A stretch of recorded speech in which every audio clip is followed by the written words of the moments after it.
எல்லாரும் சந்தோஷமாக இருக்க இறைவனை வேண்டியவளாக. இது பேட்டி யூடியூப் சேனல். அஸ்ஸலாமு அலைக்கும் வரஹ்மத்துல்லாஹி வபரகாத்துஹு.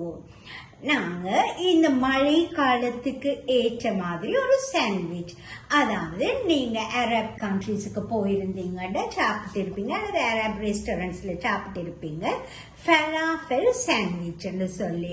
அதுக்கு வந்துட்டு ஃபர்ஸ்ட்டுக்கு நாங்கள் ஃபலாஃபல் வந்துட்டு என்ன வடை மாதிரி கடலை இருக்குதான், அதை ஊற வச்சு அரைச்சி செய்கிற ஒன்று ஃபலாஃபல். அதால ஒரு சாண்ட்விச் ஒன்று தான் நாங்கள் செய்ய போகிறோம்.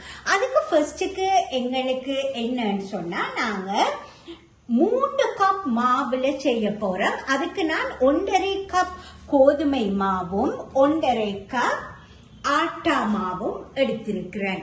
ரைட், இந்த மாவை கொஞ்சம் ஒரு சைடுக்கு இப்பைக்கு வச்சுட்டு, இதுக்கு முதலாவது ஈஸ்ட் தேவை. நான் 2 தேக்கரண்டி ஈஸ்ட் எடுத்திருக்கிறேன். அதை இப்படி ஒரு பெரிய பேசின்ல போட்டு கொள்ளுவோம். 2 தேக்கரண்டி 2 டீஸ்பூன் ஈஸ்ட், அதோட 1 டீஸ்பூன் சுகர். இதோ நான் 1 கப் நகச்சூட்டு தண்ணீர், லியூக் வார்ம் வாட்டர்னு சொல்லுவோம், அதை போட்டுக்கொள்ளுவோம். ஏன்னா நான் வந்து ஒரு 1/2 கப் சுடு தண்ணியும் 1/2 கப் சாதாரண தண்ணியையும் மிக்ஸ் பண்ணி இருக்கிறேன். இதோட நாங்கள் இந்த மாவுல 1/2 கப், இது வந்துட்டு எல்லாம் 3 கப், இதில் ஒரு 1/2 கப் மாவையும் போட்டு விஸ்க் பண்ணி கொள்ளுவோம். கிட்டத்தட்ட ஒரு விஸ்க் பண்ணிட்டு ஒரு 5 மினிட்ஸ் அப்படியோ நாங்கள் இதை வச்சா இது வந்துட்டு என்ன நொதிச்ச மாதிரி என்ன ஃபெர்மெண்டேஷன் ஆகி இருக்கும். அதுக்குள்ளதான் நாங்கள் மிச்ச உப்பு, எண்ணெய், பேலன்ஸ் மாவையும் போட்டுக்கொள்றோம். ரைட், இது வந்துட்டு இப்போ விஸ்க் பண்ணிட்டோம். இதை அப்படியோ நாங்கள் நொதிக்கிறதுக்கு விடுவோம். இப்போ இது ஒரு 6-7 மினிட்ஸ் இருக்கும். பாருங்க, நல்ல பபிள்ஸ் வந்திருக்குது. இந்த டோவில் நாங்கள் இந்த பிட்டா பிரெட்டுக்குரியதில் 1 டீஸ்பூன் சால்ட் சேர்த்துக்கொள்றேன். அதோட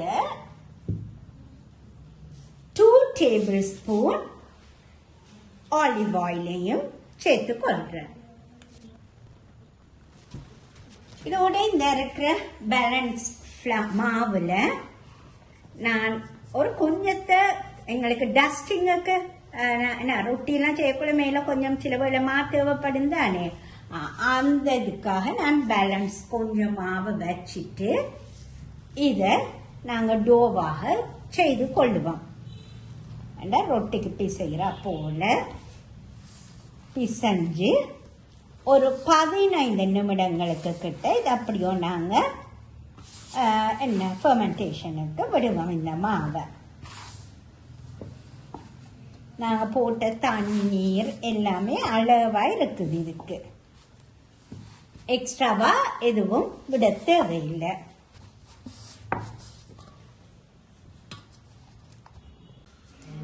இந்த நாங்கள் இதை ஒரு 5 நிமிடங்களுக்கு அப்படி நல்லா பிசைந்து வச்சிருக்கிறேன். இதை ஆலிவ் ஆயில ஃபுல்லாக இதில் சுற்றி ஊற்றிட்டு காயாமல் இருக்கிறதுக்காக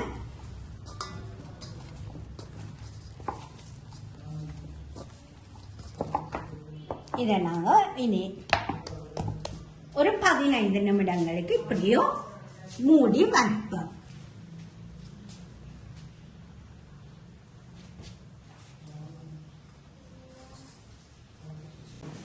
இப்போ எங்களுடைய இந்த பிட்டா பிரெட் டோ வந்து அப்படியோ அந்த என்ன பெருசாகும் வரையில் நாங்கள் அது ஒரு சைடுக்கு வச்சுட்டு ஃபலாஃபல் எப்படி செய்கிறேன்றதை பார்ப்போம். அதுக்கு நான் ஏற்கனவே சொன்னேன், ஊற வச்ச கடலை தேவைன்னு சொல்லி இதை ஊற வச்ச கடலை, வெங்காயம், பச்சை மிளகாயும் பூண்டும், கார்லிக்.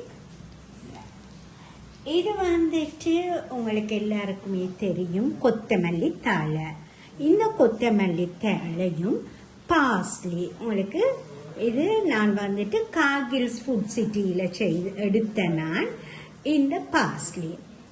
இது ரெண்டும் போட வேணும். ரெண்டுல ஏதாவது ஒன்று இல்லைன்னு சொல்ல சில வேளை அவங்களோட ஷெல்ஃப்ல இல்லாமல் இருக்கலாம், உள்ளுக்கும் வச்சிருப்பாங்க. நீங்கள் அப்படி கேட்டு எடுத்துக்கொள்ளலும். அதிகமாக வந்துட்டு எனக்கு கார்கில்ஸ் ஃபுட் சிட்டியில் தான் நம்ம ஏரியாவில் எடுக்கலாம். மற்ற இடங்களை மற்ற சூப்பர் மார்க்கெட்ஸில் எடுத்துக்கொள்ள ஏலும். அப்போ பார்ஸ்லி, இது வந்து கொத்தமல்லி தழை, கொரியண்டர், பார்ஸ்லி.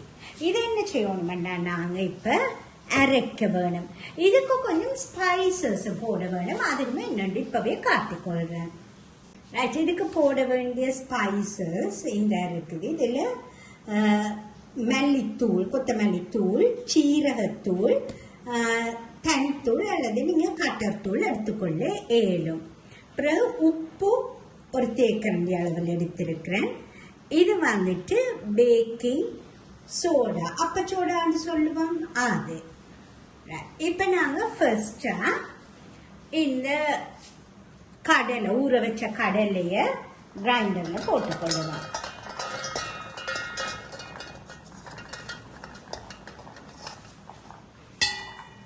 அதோட இப்போ வேணாங்க இந்த ஃபர்ஸ்ட் டைம் ஓகே நாங்கள் பேக்கிங் சோடா, உப்பு, இந்த அரைச்சி வச்சிருக்கிற ஸ்பைசஸ்,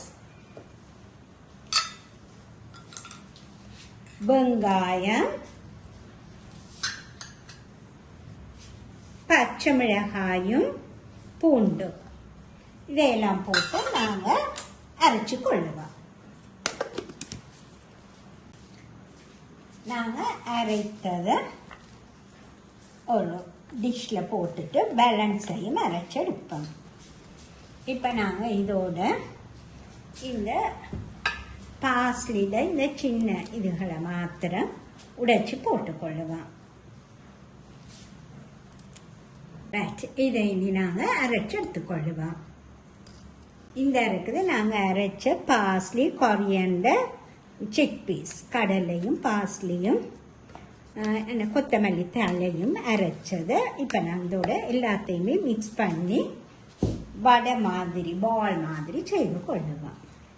இந்த இருக்கிற நாங்கள் மிக்ஸ் பண்ணினதை இப்போ இப்படி பால்ஸாக பிடிச்சு கொள்ளுவோம். பால்ஸோட பால் ஷேப்புக்குள்ள கொஞ்சம் அந்த பருப்பு வடையெல்லாம் விற்பாங்களே அப்படி ஒரு ஷேப்புக்கு பிடிப்போம்.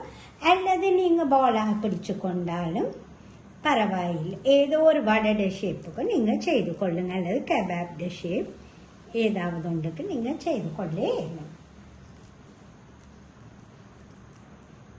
இதை நாங்கள் அப்படியோ இதை எண்ணெயை சூடாக்கி பொரிச்சு எடுத்துக்கொள்ள வேணும். இந்த ஷேப்புக்கு செய்தாலும் ஓகே.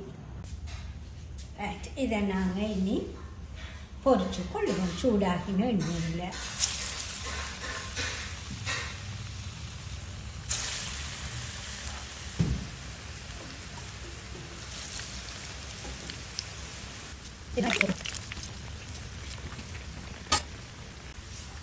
இதை நாங்கள் எடுத்துட்டு அடுத்த பேட்சை ஃப்ரை பண்ணுவோம்.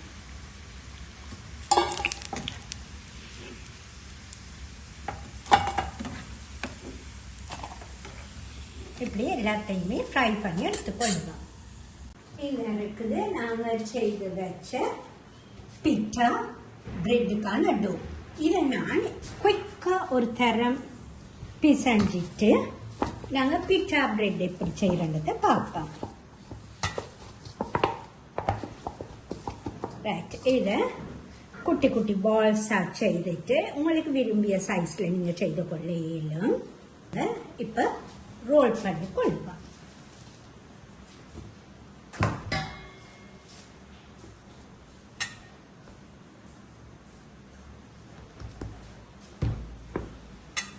இதை ரோல் பண்ணி ஒரு 5 minutes வச்சுட்டு தான் நாங்கள் இதை ரொட்டி செய்கிறா போல செய்து எடுத்துக்கொள்ளுவோம். அல்லது நீங்கள் ஓவன்லையும் செய்யலாம். ஆனால் ஓவனில் செய்கிறத விட என்ன ரொட்டி செய்கிற மாதிரி நாங்கள் பேனில் என்ன ரொட்டி பண்ணுற அந்த என்ன பேக் பண்ணுற இது இருக்குது தண்ணி காய்ச்சா பேன் ஃப்ரை பேன் அதில் போட்டு எடுத்துக்கொண்டோம்டா ரொட்டி தட்டுன்னு சொல்கிறேன் அதில் போட்டு எடுத்துக்கொண்டோம்டா ஈஸி. இதை நாங்கள் அப்படியோ வைப்போம். அப்படி எல்லாத்தையும் செய்து வச்சுக்கொள்வோம். ரைட்டா, அவ்வளவு டோவிலையும் 3 கப்ஸ் 3 கப் மாவில் 8 என்ன பிட்டா பிரெட்ஸ் செய்திருக்கிறேன். இதுக்கு நான் எக்ஸ்ட்ராவாக வச்சிருந்தானே அந்த மாவுன்னு பாவிக்கலேன்னா அளவான தண்ணி அளவான மாவாக இருந்ததனாடி எனக்கு இதில் ஒட்டுப்படை இல்லை. ஆகவே நான் அந்த மா அப்படி இருக்குது பாவிக்கிறேன். இதை நாங்கள் இங்கே ரொட்டி செய்கிற மாதிரி செய்து எடுப்போம். ரைட், இது இப்போ இந்த தாவா ஹீட் ஆகிட்டுது. இதில் நாங்கள் பிட்டா பிரெட்டை போட்டு ரோஸ்ட் பண்ணி கொள்வோம். ரொட்டி செய்கிற மாதிரியே செய்து கொண்டோம் என்றால் சரி. இதில் மேலால பபிள்ஸ் வரைக்குள்ள மற்ற பக்கம் மாற்று போட்டோம்டா சரி.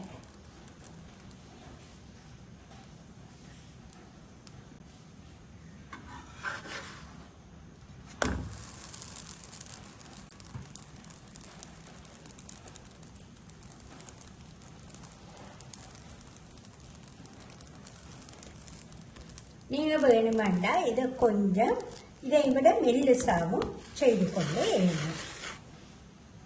இதுக்கு மேலே பட்டர் பார்ஸ்லியை சாப் பண்ணி போட்டு அல்லது பட்டருக்கு பதிலாக நெய்யும் பாவிக்கலாம் போட்டு இது செய்துட்டு இதில் பூசி நாங்கள் கறியோடையும் இந்த பிட்டா பிரெட் சாப்பிட்டு கொள்ளே வேண்டும். நாங்கள் இந்த பிட்டா பிரெட்டுக்கு வைக்கிற சாலடை பார்ப்போம். வெங்காயம் இருக்குது, பிறகு இது வந்துட்டு பர்பிள் கேபேஜ், கோவா பர்பிள். அந்த கோவா இல்லை, இப்போ இது சீசன் வருது. இல்லைன்னு சொன்னால் நீங்கள் நார்மலாக நாங்கள் பாவிப்போம் தானே, கேபேஜ் சமைப்போம் தானே, அந்த கோவாவை நீங்கள் பயன்படுத்தலாம். அதோட கொஞ்சம் உப்பு. நான் உண்மையாக இதுக்கு வந்து தஹினி சாஸ் செய்ய வேணும். எனக்கு அது டைம் இல்லாததனாடி நான் 1000 Island சாஸை எடுத்துக்கொண்டேன். அல்லது நீங்கள் இல்லைண்டா மயனைஸும் பாவிச்சு கொள்ள ஏனும். அதோட கொஞ்சம் டொமேட்டோ சாஸ். நம்மளோட வேர்ஷனுக்கு சில ஆக்கள் வந்து இதுக்கு கியூக்கம்பர் போடுவாங்க, டொமேட்டோ போடுவாங்க. அதை நம்ம என்ன நடக்குமெண்டா போட்டால் கூட சௌகி ஆகிடும். இதை நீங்கள் தூரத்துக்கு எடுத்துக்கொண்டு போய் சாப்பிட்றேன்னு சொன்னால் நீங்கள் இந்த சலடை வேறையாகவும் அந்த பிட்டா பிரெட்டுக்குள்ளே நீங்கள் இந்த ஃபலாஃபலை மாத்திரம் வச்சு கொண்டு போயிட்டு சாப்பிடக்குள்ள வேறொரு கண்டெய்னரில் சலடை கொண்டு சாப்பிடக்குள்ள அதை வச்சு சாப்பிடலாம். இப்போ நீங்கள் பிள்ளைகளுக்கு ஸ்கூலுக்கு கொடுத்துருந்தாலும் அப்படி நீங்கள் செய்ய இயலும். இனி நாங்கள் ஃபலாஃபலை இப்படி வச்சு அந்த பிட்டா பிரெட்டை இப்படி அரேஞ்ச் பண்ணுறத பார்ப்போம். இந்த பிட்டா பிரெட்டை நாங்கள் நடுவால் கட் பண்ணி கொள்ளுவோம், ஒரு பாக்கெட் மாதிரி.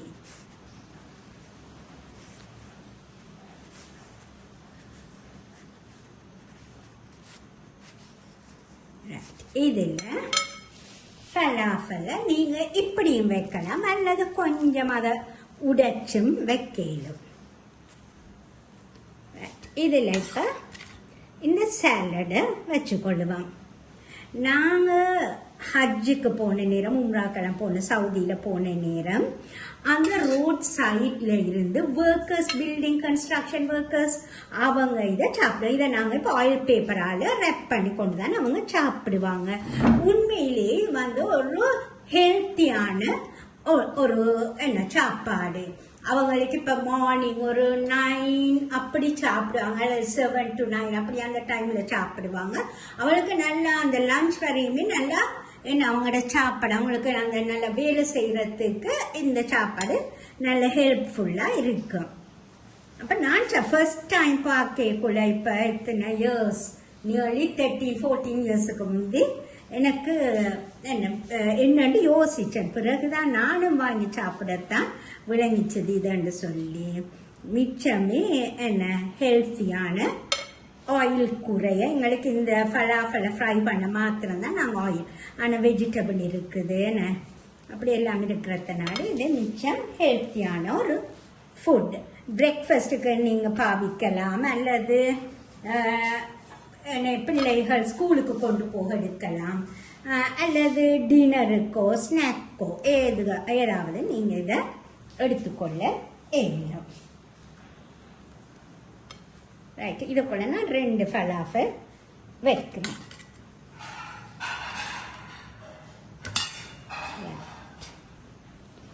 இப்படி நாங்கள் இந்த ஃபலாஃபல் எல்லாம் இந்த பிட்டா பிரெட் எல்லாம் செய்து எடுத்தோம் என்றால் ஒரு டேஸ்டியான டின்னர். நாங்கள் இப்போ இது டின்னருக்கு தானே. அடுத்தது வந்துட்டு நான் செய்த டோ 1 hour வச்சேன். இங்கே இப்போ இந்த வெதர் கண்டிஷன் கொஞ்சம் கூலாக இருக்குது. ஒரு 1/2 hour வைக்க வேண்டியதை 1 hour வச்சேன். அப்போதான் அது பொங்கி வரும். இப்போ இது நல்ல இந்த பிட்டா பிரெட் நல்லாவும் வந்திருக்கு. உங்களுக்கு எல்லாருக்கும் இந்த வீடியோ பிடித்திருக்கும் என்று நம்புகின்றேன். இன்ஷா அல்லாஹ் இன்னும் ஒரு பிரயோசனமான வீடியோவில் உங்களை சந்திக்கும் வரை எல்லோரும் சந்தோஷமாக இருக்க இறைவனை வேண்டியவளாக இது பேட்டி யூடியூப் சேனல். அஸ்ஸலாமு அலைக்கும் வரஹ்மத்துல்லாஹி வபரகாத்துஹு.